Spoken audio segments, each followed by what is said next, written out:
सांस्कृतिक नगरीत गुढीपाडवा नववर्षाच्या स्वागतासाठी मराठमोळी डोंबिवली नगरीत उत्साहाचे, चैतन्याचे व आनंदाचे वातावरण मोठ्या प्रमाणात दिसून आले.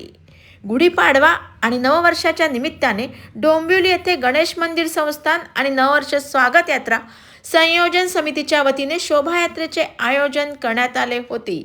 या शोभायात्रेचे स्वागत सालाबादप्रमाणे याही वर्षी अखिल भारतीय ब्राह्मण महासंघातर्फे करण्यात आले. 4 रस्त्याजवळ अखिल भारतीय ब्राह्मण महासंघाने स्टेज उभारून तेथे आवर्तन कथ्थक नृत्य डान्सतर्फे सुंदर डान्स सादर करून सर्वांचेच मनोरंजन करण्यात आले. शोभायात्रेचे स्वागत करत अखिल भारतीय ब्राह्मण महासंघाने स्वागत यात्रेमध्ये सहभागी झालेल्या सर्वांना कोकम सरबताचे वाटप केले. अखिल भारतीय ब्राह्मण महासंघाचा चित्ररथ देखील यामध्ये सहभागी झाला होता. महिलांना हळदी कुंकू देऊन, चाफ्याचे फूल देऊन अखिल भारतीय ब्राह्मण महासंघातर्फे सर्व महिलांचा सत्कार करण्यात आला. अखिल भारतीय ब्राह्मण महासंघाने 51 दिव्यांनी ओवाळून पालखीचे स्वागत केले.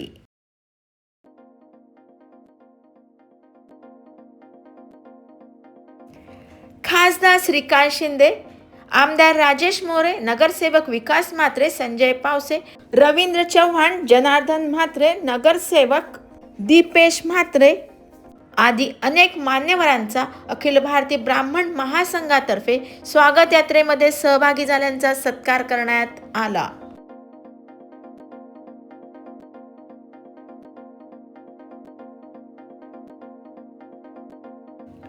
स्वागत यात्रेत विविध संस्था, कलाकार, राजकीय नेते व सर्व डोंबिवलीकर पारंपरिक वेशभूषेमध्ये सहभागी झाले होते. सणाबरोबरच या स्वागत यात्रेतून सामाजिक संदेश देणारे चित्ररथही बघायला मिळाले. पर्यावरण संरक्षण, स्वदेशीचा वापर करा यासारखे अनेक चित्ररथ यामध्ये सहभागी झाले होते.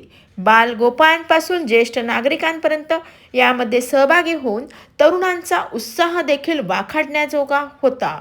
शोभायात्रेमध्ये ढोल वादन, लेझिम नृत्य, देखावे ह्यांनी शोभायात्रेला उत्साह ओसंडून वाहत होता. लोकसभा मतदारसंघातून विविध विकास कामांचे प्रतिबिंब असलेला सुंदर असा चित्ररथ देखील यामध्ये साकारण्यात आला होता.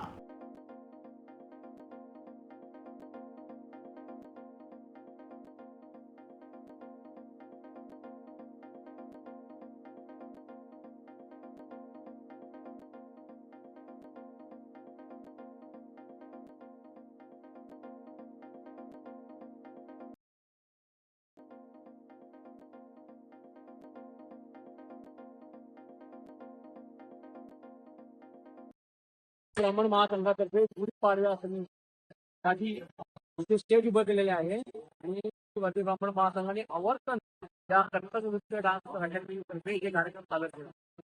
शोभायात्रेत स्वागत करण्यासाठी आम्ही दरवर्षी इथे स्टेज उभे करतो. अखिल भारतीय ब्राह्मण महासंघाच्या अनेक उपक्रमापैकी हे हा एक उपक्रम आहे.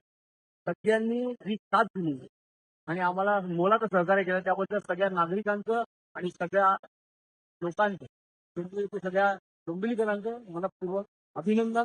त्याचबरोबर शोभायात्रेमध्ये आमचा चित्ररथ होता, त्यालाही भाग मिळाला, म्हणून पण सगळ्यांचे मनपूर्वक आभार. त्यानिमित्त आपण कोकम सरबत वाटप केलं आणि हळदी कुंकू येणाऱ्या महिलांना दिलं आणि चाफ्याची फुले देऊन हळदी कुंकू आणि कोकम सरबताचे वाटप केले, महिलांचा सन्मान केला.